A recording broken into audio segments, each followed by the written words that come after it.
হযরত ফাদালা ইবনু উবাইদ রাদিয়াল্লাহু তাআলা আনহু থেকে বর্ণিত, রাসূলুল্লাহ সাল্লাল্লাহু আলাইহি ওয়াসাল্লাম বলেছেন, 3 ধরনের ব্যক্তির ব্যাপারে কোনো প্রশ্ন করো না। 1, ওই ব্যক্তি যে জামাত থেকে বিচ্ছিন্ন হয়েছে ও সম্পর্ক ছেদ করেছে এবং নিজ ইমামের বিরুদ্ধাচরণ করেছে, অতঃপর বিরুদ্ধাচারী রূপেই মৃত্যুবরণ করেছে। 2, দাসী বা দাস যে স্পীয় মালিক থেকে পলায়ন করে মৃত্যুবরণ করেছে।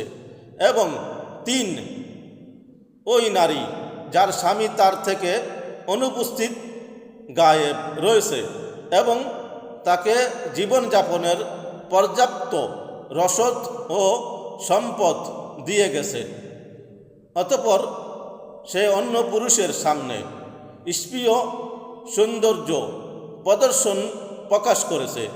এদের সম্পর্কে কোনো প্রশ্ন করো না। হাদিস আল মুস্তাদরাক আলাস সহিহাইন লিল হাকিম।